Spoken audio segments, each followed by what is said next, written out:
ეთერში ახალი ამბების მთავარი გამოშვება გურან და დოლიძესთან ერთად გამარჯობა. გონიოში მიწის საკუთრების აღიარების მოთხოვნით მოსახლეობის მიერ გამართული აქცია შეწყდა. ეს გადაწყვეტილება აქციის მონაწილეებმა აჭარის მთავრობის თავმჯდომარესთან შეხვედრის შემდეგ მიიღეს. მიწის საკუთრების აღიარების კომისიის თავმჯდომარის მოადგილე ირაკლი მიქელაძის განცხადებით, წინა კომისიის მიერ მიღებული დასკვნის საფუძველზე გონიოში მცხოვრებთა დოკუმენტაცია საკრებულოზე ეტაპობრივად განიხილავენ. ასევე კონსულტაციების მიზნით თბილისში შეხვედრების გამართვაა დაგეგმილი. ირაკლი მიქელაძის ინფორმაციით ახლო მომავალში უმაღლეს საბჭოში ინიცირებული იქნება საკითხი მიწის აღიარების კანონში შესატანი ცვლილებების შესახებ. უწყება დამატებით განცხადებას ორშაბათს ოფიციალურად გააკეთებს. მანამდე შექმნილი სამთავრობო კომისია, რომელიც არსებობდა დასკვნა, რომელიც ჩვენ გადმოგვეცა როგორც მიწის აღიარების კომისიას, მოკლედ იმ დასკვნის საფუძველზე ჩვენ დავიწყებთ საქმეების ინდივიდუალურ მიღებას. ან სადღაც ორშაბათს ალბათ საღამოთი უკვე ჩვენ გავაკეთებთ ოფიციალურ განცხადებას იმასთან დაკავშირებით, თუ რა ტიპის დოკუმენტაცია იქნება წარმოსადგენელი და რა შემთხვევაში განიხილავს საკრებულო ინდივიდუალურად აღნიშნულ საკითხებს და ამის შემდგომ უკვე დაიწყება შესწავლის პროცესი. ხოვეთ დღეს აჭარის ავტონომიური რესპუბლიკის თავმჯდომარეს, რომელიც დაგვთან ამასთან დაკავშირებით, რომ წინა კომისიის და ჩვენ როგორც მიწის აღიარების კომისიის ერთობლივით ხოვნით მიმართავთ ძეგლთადაცვის სააგენტოს, რომ იყოს მათი წარმომადგენელი აღნიშნულ კომისიაში, რათა სწორად და ზუსტად განისაზღვროს, თქვათ, ის დაშორებები და ის ტერიტორიული ნაკვეთები, რომელიც წარმოადგენს ამ ძეგლის როგორც შემადგენელ ნაწილს. ყველაზე მთავარი რაც დღეს გადაწყდა არის ის, რომ მიტინგების, გამოსვლების მხრიდან ვიწყებთ გადავდივართ მუშა რეჟიმზე და აი ვადებზე ლაპარაკი რა თქმა უნდა ძნელია, თუმცა რაც ყველაზე მნიშვნელოვანია, რომ ჩვენ თითოეული ჩვენთაგანი მაქსიმალურს გავაკეთებთ იმისთვის, რომ რაც შეიძლება შევიწროებულ ვადებში მოხდეს აღნიშნული პრობლემის გადაჭრა. აჭარის მთავრობის თავმჯდომარესთან შეხვედრა საკრებულოს თავმჯდომარე ირაკლი ჭეიშვილი, ასევე აქციის მონაწილეები უფლებადამცველ თამაზ ბაკურიძესთან ერთად ესწრებოდნენ. გონიოს მკვიდრი ნიაზ ფუტკარაძე ამბობს, რომ ამ ეტაპზე შეთანხმება იმ პირობით არის მიღწეული, რომ თითოეული ადგილობრივი საკითხს ინდივიდუალურად განიხილავენ და საბოლოოდ მათ მიწებს დაუბრუნებენ. რაღაცებში ეჭვი გვეპარება, თლად ბოლომდის ვერ დავიჯერეთ ჩვენ, მაგრამ უნდა დაველოდებით ბატონი ირაკლის გამოსვლას ტელევიზიით, გამოვიტანთ დასკვნას, გავაკეთებთ, როგორ იქნება, იქ გამოჩნდება ყველაფერი, იმიტომ გვადროვეთ უკითხეს. ეხლა ცოტა ჩვენ კიდევ რაღაცებს გადავხედავთ, თითქოს 2-3 დღე გამოდის რაღაცა და ეს 3 დღე ჩავთვალეთ, რომ ოღონდ ყველაფერი კარგად იყოს რაღაცა და ჩვენთვის მისაღები არის. 7 თვე თუ იგივე ვქენით, გაუძელით, რომ ერთ თვეში და თვე ნახევრაში და დამთავრებული ხო, ეხლა 3 და 4 დღე არაფერს არ ნიშნავს. ხო, ამასაც დაველოდებით და ვინაიდან ეს გონიოს მეურნეობის ტერიტორია ეკუთვნის არა მარტო აჭარის ავტონომიურ რესპუბლიკას, არამედ ეკუთვნის საქართველოს მთავრობას, ძეგლთა დაცვის სამინისტროს, ასევე ეკუთვნის კიდე სხვა უწყებებს, საჭიროა ეს რაღაცა კოორდინაცია მოხდა. არის პროცედურები, რასაც დრო სჭირდება, მაგრამ პოლიტიკური ნება არსებობს, ჩვენ მივიღეთ ამაზე პასუხი, ხო? პოლიტიკური ნების შემთხვევაში ყველაფერს ამას შესაძლებელია მაქსიმუმ 2 თვე დაჭირდეს, ეს მაქსიმუმია, მინიმუმ 1 თვე. ამიტომ ის ტერიტორიები, რომელსაც ეს პროცედურა არ ჭირდება, ამ ტერიტორიებზე განხილვა დაიწყება ორშაბათიდან. რატომ შეფერხდა რეგიონში ნაგავსაყრელის მშენებლობის პროცესი და რატომ დააგვიანა საკონსულტაციო კომპანიამ საჭირო დოკუმენტაციის მომზადება? ქართული მხარის შეკითხვებს დღეს უცხოელი კონტრაქტორები რამდენიმე საათის განმავლობაში პასუხობდნენ. აჭარის ფინანსთა და ეკონომიკის სამინისტროში ნაგავსაყრელის მშენებლობის თემაზე სამთავრობო კომისიის ხდომა ამ წუთებში მიმდინარეობს. საპროექტო დოკუმენტაცია მზად აგვისტოში უნდა ყოფილიყო. აჭარის ფინანსთა და ეკონომიკის მინისტრის განცხადებით, კონტრაქტორი კომპანიის პასიურობის გამო პროცესი შეფერხდა. დავით ბალაძის თქმით, პროცესი ნაგავსაყრელის ადგილმდებარეობის მონაცვლეობის გამოც გაჭიანურდა. გარემოს დაცვის სამმართველოს უფროსი ვახტანგ წულაძე ამბობს, რომ პროექტის მიზანი აჭარაში მყარი საყოფაცხოვრებო ნარჩენების მართვის თანამედროვე სისტემის დანერგვაა. უახლოეს პერიოდში გარემოზე ზემოქმედების შეფასების დოკუმენტზე მუშაობა დასრულდება. ეკოლოგიური ექსპერტიზის დასკვნის საფუძველზე კი საქართველოს ეკონომიკის სამინისტრო ნაგავსაყრელის მშენებლობის ნებართვას გასცემს. ეს ნაგავსაყრელი თავის დროზე იყო ჩავში გათვალისწინებული ძველი ხელისუფლების პირობებში და შემდეგ მოხდა ადგილმდებარეობის შეცვლა და გადავიდა ქობულეთში ცეცხლში, რამაც გამოიწვია ბიუჯეტიდან დამატებით 400.000 ევროს გამოყოფა. ამ საკითხებზე ალბათ უპეანი იქნება პასუხი მოთხოვოთ იმ ადამიანებს, ვინც ეს გადაწყვეტილება თავის დროზე მიიღო და ასევე ძალიან რთული არის მომენტი, როდესაც შეარჩევს საკონსულტაციო კომპანიას, რომელიც ნაკლებად კომპეტენტური არის და შესაბამისად ხელშეკრულებით გათვალისწინებულ ვალდებულებებს არ ასრულებს დადგენილ ვადებში. და იმისა, რომ ახალი ნაგავსაყრელი გვექნება და სანიტარული და ეკოლოგიური მდგომარეობა ჩვენი რეგიონის გაუმჯობესდება, ასევე გათვალისწინებულია ძველი ნაგავსაყრელების დახურვის პროექტების მომზადება, სარეკომენდაციო ნაწილების მომზადება და შემდეგ დახურვა, რასაც ერწყმუნეთ ყველაზე მნიშვნელოვანი არის ალბათ ამ პროექტის პროგრამაში. ეს ძველი გონიოს და ქობულეთური ნაგავსაყრელის კონსერვაცია და დაყრდნობა, რომელიც ვერანაირ კრიტიკას ვერ უძლებს და ვერანაირ სანიტარულ ნორმებს ვერ აკმაყოფილებს ხელმძღვანელობას. აჭარის ფინანსთა და ეკონომიკის სამინისტროს EBRD-სა და SIDA-ს მხარდაჭერით მყარი ნარჩენების მართვის პროექტს 2010 წლიდან ახორციელებს. საერთო ინვესტიცია 7 მილიონ ევრო შეადგენს. პროექტი ქობულეთის მუნიციპალიტეტის სოფელ ცეცხლაურში ევროკომისიის დირექტივების შესაბამისი სანიტარული ნაგავსაყრელის პოლიგონის მოწყობას ითვალისწინებს. ნაგავსაყრელის მშენებლობა 2015 წელს უნდა დასრულდეს. გარემოს დავინძურებაზე ჯარიმები და სანქციები მკაცრდება. ცვლილება ნარჩენების მართვის კოდექსში შედის. ჯარიმების მინიმალური ოდენობა 50 ლარით, მაქსიმალური ოდენობა 5000 ლარით განისაზღვრა. კანონპროექტის მიზანი ნარჩენების მართვის სფეროში სამართლებრივი საფუძვლების შექმნაა. კანონპროექტი ნარჩენების მართვის თანამედროვე მიდგომებს ითვალისწინებს და ევროკავშირის მიერ დაფინანსებული მართვის პროექტის ფარგლებში შემუშავდა. მის მომზადებაში ავსტრიელი, ბულგარელი, გერმანელი და ადგილობრივი ექსპერტები მონაწილეობდნენ. ორგანიზაცია სახელმწიფოსგან დაზარალებულთა სოლიდარობა 16 ნოემბერს 14 საათზე ბათუმში შეხვედრას გამართავს. ორგანიზაციის წარმომადგენლები რეკომენდაციებისა და რჩევების მისაღებად დაინტერესებულ მოქალაქეებს შეხვედრაზე მისვლისკენ მოუწოდებენ. გარდა ამისა, იპოთეკით დაზარალებულები აჭარის მთავრობას საბანკო სექტორთან შუამდგომლობას თხოვენ. ისინი დაბალპროცენტიან გრძელვადიან სესხს და გამოსახლების პროცესის შეჩერებას ითხოვენ. საქართველოს იუსტიციის მინისტრმა ქობულეთის მუნიციპალიტეტის სოფელ მუხაესტატეში საზოგადოებრივი ცენტრი გახსნა. თეატ ლუკიანის თქმით, ადგილობრივებს საშუალება ექნებათ სოფლიდან გაუსვლელად საჯარო და ყველაზე მოთხოვნადი კერძო სექტორის სერვისით ისარგებლონ. ცენტრის მიზანი სოფლის მოსახლეობისთვის ხარისხიანი მომსახურების მიწოდება და ადგილობრივი ინფრასტრუქტურის გაუმჯობესებაა. ახლად გახსნილ სივრცეში ადგილობრივი კადრები დასაქმდებიან. სახელმწიფო სერვისების განვითარების სააგენტოს თავმჯდომარე შიო ხეცურიანის ინფორმაციით 2013 14 წლებში საზოგადოებრივ ცენტრებში 91133 საჯარო ინფორმაცია გაიცა. მისივე თქმით, ეს უკვე მე-14 სივრცეა და საზოგადოებრივი ცენტრების გახსნა გეგუთში, კაჯრეთსა და მეჯურისხევშიც იგეგმება. არა მხოლოდ მუხაესტატეს, არამედ დაბაოჩხამურის სხვა სოფლების მოსახლეობა, რაც ჩემთვის ყველაზე მთავარია, ახალგაზრდები მიიღებენ 200-მდე მეტსერვისს. აქ არის უფასო ინტერნეტი, რაც ახალგაზრდებს სკოლის მოსწავლეებს განსაკუთრებით უხარიათ და ბიბლიოთეკა. 22,000-ზე მეტ მოქალაქეს ეს ცენტრი მოემსახურება. აქ სოფლის მეურნეობის სამინისტროს მომსახურებებიც გაიცემა, ამიტომ თითოეული სოფლის მაცხოვრებელი და ამ რაიონის მაცხოვრებელი დღეს არის ბედნიერი და რა თქმა უნდა ჩვენთვის ეს არის მთავარი. საზოგადოებრივ ცენტრებში 200-მდე სერვისი გაიცემა სახელმწიფო სერვისების განვითარების სააგენტოსის, საჯარო რეესტრის, არქივის, შეფასების მექანიზატორის და სოციალური უზრუნველყოფის სააგენტოსი. მოსახლეობა, ადგილობრივ მოსახლეობას ეკუთვნება შესაძლებლობა ისარგებლონ აღნიშნული სერვისებით, მათ დაახლოებით 20,000-მდე ადამიანი გამარტივებულად ისარგებლებს ამ საზოგადოებრივ ცენტრის მომსახურებით. და მათთვის უფრო ხელსაყრელი გახდება აღნიშნული 200 მომსახურების მიღება. საზოგადოებრივი ცენტრის გახსნას ადგილობრივი მთავრობის უმაღლესი საბჭოსა და საქართველოში ევროკავშირის წარმომადგენლები ესწრებოდნენ. უმაღლესი საბჭოს თავმჯდომარის ავთანდილ ბერიძის თქმით, შესაძლოა ახლო მომავალში ჩაგვში ანალოგიური ცენტრის გახსნის საკითხზე იმსჯელონ. სასურველია, რომ ანალოგიური ცენტრები განთავსდეს ცენტრიდან დაშორებულ ბევრ სოფელში. პირველ რიგში ჩვენ დავსვით პრობლემად პირველი გადასაწყვეტი უახლოესი ქობულეთის რაიონის ნამდვილად შესაძლოა დაბაჩაქვი და სასურველი დაბაჩაქვში. მომავალში კი სასურველი იქნება აჭარის სინამდვილეში მაღალმთიანი სოფლებშიც მხედველობაში ხეობები და თემების ცენტრები, რომლებიც დაახლოებით 20, 20, 40 კილომეტრთან დაშორებული მუნიციპალიტეტის ცენტრს და ადამიანებს სერვისი უნდა მიუტანოთ ადგილზე და სოფლად ადამიანმა უნდა ისარგებლოს იმავე სერვისით, რასაც სარგებლობენ სხვა ადამიანები ქალაქად. ქობულეთში მყოფმა იუსტიციის მინისტრმა კომენტარები სხვა თემებზეც გააკეთა. კოალიცია ქართული ოცნება თავისუფალი დემოკრატების წარმომადგენლების კომიტეტების თავმჯდომარეებად დატოვებას მხარს უჭერს. განაცხადა იუსტიციის მინისტრმა თეატ ლუკიანმა ძალადობის წინააღმდეგ საბჭოს შექმნაზეც ისაუბრა. მინისტრის ინფორმაციით საბჭო, რომელიც პრემიერის ინიციატივით ჩამოყალიბდა, ახლო მომავალში ამუშავდება. თეატ ლუკიანის თქმით, პარლამენტში ძალადობის გამკაცრების რეგულირების შესახებ კანონი შესულია და ის პარლამენტმა ერთი მოსმენით უკვე განიხილა.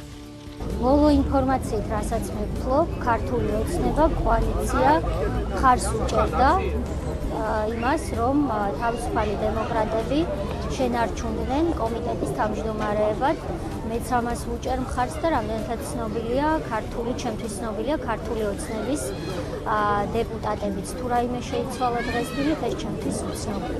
როგორც იცით, პარლამენტში არის გამკაცრების შესახებ პროექტის პირველი ნაწილი, რომელიც უკვე პირველი მოსმენით დაამტკიცა პარლამენტმა და გამკაცრებული რეგულაცია პოლიციას მისცემს უფრო მეტ ბერკეტს იმისათვის, რომ მოძალადე მამაკაცი იქნება ის თუ ხალი, რომელიც ოჯახში ძალადობს ან ქალზე, ან ბავშვზე, პოლიციას შეეძლოს, რომ დაკავებაც განახორციელოს და ამით დაიცვას მსხვერპლი. ის ძალადობის წინააღმდეგ საბჭო, რომელიც პრემიერმა შექმნა რამდენიმე კვირის წინ, ამუშავდება რამდენიმე დღეში, სტრატეგიაზე მუშაობს რამდენიმე სამინისტრო და ამ სტრატეგიის შესახებ პირველ რიგში სამოქალაქო სექტორისთვის, საზოგადოებისთვის და შემდეგ უკვე დეპუტატებისთვისაც გახდება ცნობილი ძალიან მალე.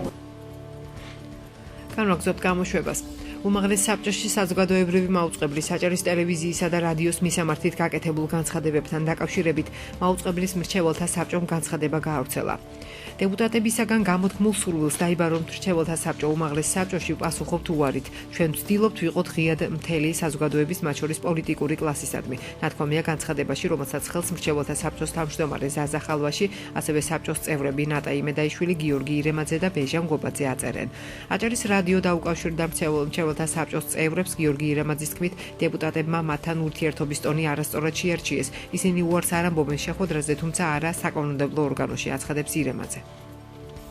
ტონი არის არასწორად შერჩეული დეპუტატების მხრიდან, როცა იბარებენ საბჭოს. ჩვენ უარს არ ვამბობთ შეხვედრებზე, თანამშრომლობაზე, აზრის მოსმენაზე, კამათებზე. ჩვენ ყველასთან ვცდილობთ, რომ ღია და გახსნილი ვიყოთ, მაგრამ ამ ფორმითა და ამ რიხით, როცა იბარებენ საბჭოს, ეს ჩვენთვის არის მიუღებელი და რა თქმა უნდა, უარს ვამბობთ დასულად. რა თქმა უნდა, ვფიქრობთ, რომ ბევრი რამ გვაკლია ჯერ იდეალურ მდგომარეობამდე და რა თქმა უნდა, სამუშაო ბევრი გვაქვს, მაგრამ ეს არ არის იმის საფუძველი და საგანი, რომ ან საბჭოს მუშაობის შედეგიანობაში შეიტანოს ვინმე მეჭვი, ან მენეჯმენტის მუშაობა დადგეს ასე კრიტიკული კითხვის ქვეშ. მრჩეველთა საბჭოს კიდევ ერთი წევრი ბეჟან გობაძე ჩვენთან საუბარში კიდევ ერთხელ უსვამს ხაზს იმ გარემოებას, რომ კანონმდებლობით უმაღლეს საკანონმდებლო ორგანოს მრჩეველთა საბჭოს წევრების დაბარების უფლება არ აქვს. დეპუტატები კი მაუწყებელთან მიმართებაში დისტანცირებულნი უნდა იყვნენ, აღნიშნავს გობაძე. კანონმდებლობით არ არის განსაზღვრული, ასე ვთქვათ, დაბარება მრჩეველთა საბჭოში არც ერთ ორგანოში, მათ შორის უმაღლეს საბჭოში ჩვენ არანაირი კანონიერი ვალდებულება არ აქვს მათთან მივიდეს. განცხადებაშიც არის ნათქვამი, რომ ჩვენ მზადა ვართ, ასე ვთქვათ, ნებისმიერ ინსტიტუტთან შეხვედრისათვის სალაპარაკოთ არა მარტო უმაღლეს საბჭოს, არამედ მათ შორის მრჩეველთა საბჭოს არანაირი უფლება არ აქვს ჩაერიოს მენეჯმენტის საკითხებში და მართვაში, ისე როგორც დირექტორს არ აქვს და ამასაც აღნიშნავს ჩვენ განცხადებაში, ასე ვთქვათ, სარედაქციო თავისუფლებაში ჩაერიოს საინფორმაციო გამოშვების და სხვა საკითხების გადაწყვეტაში. პოლიტიკურად დისტანცირებული, რამდენადაც საზოგადოებრივი მაუწყებელი უნდა იყოს ყველანაირი გავლენისაგან გათავისუფლებული. პასუხი საზოგადოებრივი მაუწყებლის მრჩეველთა საბჭოს განცხადება საჭირის უმაღლესი საბჭოს განათლების, მეცნიერების, კულტურისა და სპორტის საკითხთა კომისიის თავმჯდომარე გიორგი მასალკინი განცხადებით ეხმაურება. ვადასტურებ ჩემს მოსაზრებას იმის თაობაზე, რომ აჭარის ტელევიზიის მთავარი საინფორმაციო გამოშვების სრულ საათზე გადატანა არის მენეჯერული შეცდომა. გაკვირვებული ვარ საზოგადოებრივი მაუწყებლის აჭარის ტელევიზიისა და რადიოს მრჩეველთა საბჭოს განცხადების მკაცრი ტონით და ასევე იმით, რომ ის არ არის დაინტერესებული მთავარი საინფორმაციო გადაცემის დროის შეცვლის საკითხით. მიმაჩნია, რომ საკითხის მათთან შეუთანხმებლად გადაწყვეტა საბჭოს არასათანადო ავტორიტეტზე მიუთითებს. ნათქვამია განცხადებაში. ჩვენს მიერ წამოჭრილმა პოლემიკამ დატოვა ტელევიზიის მუშაობაში აჭარის უმაღლესი საბჭოს წევრების მხრიდან ჩარევის სურვილის თავეჭდილება, რაც ჩვენთვის კატეგორიულად მიუღებელია და გამორიცხულიც. ვადასტურებ ჩემს ღრმა პატივისცემას და მხარდაჭერას საზოგადოებრივი მაუწყებლის აჭარის ტელევიზიისა და რადიოს დამოუკიდებელი სარედაქციო პოლიტიკისადმი. ნათქვამია დეპუტატის განცხადებაში, რომელიც რამდენიმე წუთის წინ აჭარის საკანონმდებლო ორგანოს ოფიციალურ ვებგვერდზე გამოქვეყნდა. აჭარის უმაღლესი საბჭოს წევრები უახლოეს დღეებში პოლიცსაბჭოს სხდომას დაესწრებიან და პრემიერთან რეგიონში გასატარებელ საკადრო ცვლილებებზე კვლავ ისაუბრებენ. დეპუტატი მედია ვასაძე ამბობს, რომ ერთ-ერთი ვისი უფლებამოსილების შეწყვეტის საკითხი შეიძლება დადგეს აჭარის ფინანსთა და ეკონომიკის მინისტრი დავით ბალაძეა. დეპუტატები პოლიცსაბჭოს სხდომაზე დასაწყებად გასულ კვირას ჩავიდნენ, მაგრამ როგორც ვასაძე აცხადებს, ქვეყანაში მიმდინარე პოლიტიკური პროცესების გამო საქართველოს პრემიერ-მინისტრ ირაკლი ღარიბაშვილთან საკითხების დეტალურად განხილვა ვერ მოხერხდა. ძირითადად საკადრო პოლიტიკაზე ქონდა აქცენტი და აი მსგავს საკითხებზე, რომელიც ახლა დგას, ეს არ შეიძლება ახლა გარემოზე ზემოქმედება არ ქონდეს გათვალისწინებული, იძლეოდნენ ნებართვას და ტენდერზე გამოქონდეს და კიდე ესეთ ადგილს საკადრო პოლიტიკასთან მიმართებაში, რომელიც შემდეგ იძლევა აი ასეთი გადაწყვეტილებების მიღების პრაქტიკას. ჩვენ ასეთი რეკომენდაციები დაკონკრეტებული გვაქვს, მე თავს შევიკავებდი გვარებისა და სახელების დასახელებისაგან. არის თორემ მაშინ ფინანსთა და ეკონომიკის მინისტრი. არის. უმაღლესი საბჭოს დეპუტატი ალექსანდრე ჩიტიშვილი კი აცხადებს, რომ აჭარის ფინანსთა და ეკონომიკის მინისტრის გადაყენების საკითხი დროებით შეჩერებულია. ჩიტიშვილი განმარტავს, რომ უწყების ბიუჯეტის შესრულების 6 თვის მაჩვენებელი ცუდი იყო, თუმცა 9 თვის მონაცემებით სიტუაცია გამოსწორდა. საფინანსო საბიუჯეტო კომისიის თავმჯდომარე პაუზას იღებს და წლის ბოლოს ელოდება, როცა სამინისტროს 12 თვის ანგარიში შეჯამდება. პრინციპში საქმის გამოსწორებისგან, მაგრამ ეს არ არის გამსაზღვრელი. არ ვიცი საქმე წლის ბოლოს გენო შევხედოთ. მე ვფიქრობ, რომ წლის შედეგები დაგვანახებს, ადგება თუ არა ფინანსთა მინისტრის თანამდებობის საკითხი არაყენებს. მე ვფიქრობ, ამ შემთხვევაში, ამ ეტაპზე, თუ კი ჩვენ შევხედოთ ტენდენციას, რომ თქვა ჩვენი გამოსვლების მერე, ჩვენი ბრიფინგების მერე ფინანსთა მინისტრომ თქვა, რაც შედეგები გვანახა არის გაუმჯობესებული შედარებით, თუ წლის ბოლოს შედეგების შენარჩუნება მოხდება, მაშინ სპატემა თუ შედეგები არ შენარჩუნდება წლის ბოლომდე, მაშინ დავაყენებთ საკითხს. უმაღლესი საბჭოს დეპუტატებს აჭარის ფინანსთა და ეკონომიკის მინისტრი დავით ბალაძე პასუხობს. ხალბატონი მედიას განცხადებას იმპიჩმენტთან დაკავშირებით ვფიქრობ, რომ ეს უკვე იმდენად აჟიტირებული თემა არის და იმდენჯერ გავლის ამ საკითხის პასუხი, რომ აღარ დღეს ამაზე პასუხის გაცემა, იმიტომ რომ რამოდენიმე მიმართულება იყო ჩართული ჯერ სამართალდამცავები, შემდეგ უკვე საკითხი დადგა პრემიერ-მინისტრთან დაყენებასთან დაკავშირებით, რომ მოხდეს იმპიჩმენტი აჭარის ფინანსთა და ეკონომიკის მინისტრის, მაგრამ რაც შეეხება იმ მიმართულებას, თუ ისინი გამოყვეთავენ ინერტულ მასალებს და აღნიშნულ კარიერების გაცემას, ამ მიმართულებით ყველა პროცედურა არის დაცული, გამოცხადებული არის ყველა კანონის და ნორმის დაცვით და ალბათ უმჯობესი იქნებოდა გადახედონ ინერტული მასალების აუქციონიდან მიღებულ სტატისტიკას, თუ რა შემოსავლები შემოდიოდა წინა პერიოდებში და რა შემოსავალი შემოვიდა ბოლო პერიოდებში. თბილისის საქალაქო სასამართლოს მოსამართლე შორენა გუნცაძემ თავდაცვის სამინისტროს თანამშრომლებს აღკვეთის ღონისძიება არ შეუფარდა. პროკურატურა კი ითხოვდა, რომ ჯარისკაცების საკვებით მოწამვლის საქმეზე ბრალდებულებისთვის გირაუ შეეფარდებინათ, როგორც პროკურორ ლეონტი ადეიშვილის თქმით, ბრალდების მხარე თბილისის საქალაქო სასამართლოს ამ გადაწყვეტილების სააპელაციოში გასაჩივრებას აპირებს. პროკურორის თქმით, ძირითადი მოწმეები ამ საქმეზე დაიკითხნენ, თუმცა საქმე საკმაოდ მოცულობითი და სპეციფიკური არის, გამოც ვერ მოხერხდა ყველა მოწმის დაკითხვა. ბრალდებულების ადვოკატი ნოდარ თოფურიძე კი აცხადებს, რომ მოსამართლე მიიღო სრულად კანონიერი გადაწყვეტილება. აღნიშნულ საქმეზე წინა სასამართლოს სხდომა გაიმართება 24 დეკემბერს 13 საათზე. სასჯელ აღსრულებისა და პრობაციის სამინისტრო ელექტროშოკის გამოყენებაზე უარს ამბობს. უწყება აღარ გაუკეთებს ინიცირებას საკანონმდებლო ცვლილებას, რომლის მიხედვითაც პატიმრობის კოდექსში სპეციალური საშუალებების ჩამონათვალში ელექტროშოკიც უნდა შესულიყო. სამინისტროს ადმინისტრაციული დეპარტამენტის უფროსის მოადგილემ დღეს გამართულ ბრიფინგზე განაცხადა, რომ საკითხზე მსჯელობისას სამინისტრომ არასამთავრობო სექტორის მოსაზრება გაითვალისწინა. როდისან ვინ ჩაანაცვლებს ზურაბ აბაშიძეს ვიცე-სპიკერის პოსტზე ამ დრომდე არ კონკრეტდება. სავარაუდო შემცვლელად მარიკა ვერულაშვილის, ზვიად კვაჭანტირაძე და გია ვოლსკი სახელდებიან, თუმცა მართველი გუნდი გავრცელებულ ვერსიებს უარყოფს. უმრავლესობის ნაწილს მიაჩნია, რომ ვიცე-სპიკერი მხოლოდ ფრაქცია ქართული ოცნების წევრი უნდა იყოს. კოალიცია მორიგის სხდომის გამართვას მოლოდინშია, სადაც აღნიშნულ საკითხზე უნდა იმსჯელონ. სავარაუდოდ ამავე სხდომაზე განიხილავენ ასევე მეორე ვიცე-სპიკერის მურმან დუმბადის საკითხსაც. ფრაქცია თავისუფალ დემოკრატებში, რომლის წევრიც ზურაბ აბაშიძე ამბობს, რომ ისინი თანამდებობას არ ეჭიდებიან და ელოდებიან, როდის დააყენებენ უმრავლესობა დღის წესრიგში სამი კომიტეტის თავმჯდომარეების გადაყენების საკითხს. შეგახსენებთ, გარემოს დაცვის, ევროინტეგრაციის და საფინანსო საბიუჯეტო კომიტეტებს ირაკლი ალასანიას გუნდის წევრები ხელმძღვანელობენ. საქართველოს პრეზიდენტის მზაობას პარლამენტში დებატების ფორმატში გაგრძელდეს მისი გამოსვლა ეხმაურებიან საკანონმდებლო ორგანოში საპარლამენტო უმრავლესობის წევრი ზაქარია ქუცნაშვილი პრეზიდენტის პარლამენტში სიტყვით გამოსვლის საჭიროებას ვერ ხედავს. დეპუტატი ამბობს, რომ თავის დროზე ევროინტეგრაციის კუთხით არსებული კითხვის ნიშნები თავისუფალი დემოკრატების გადაწყვეტილებიდან გამომდინარეობდა.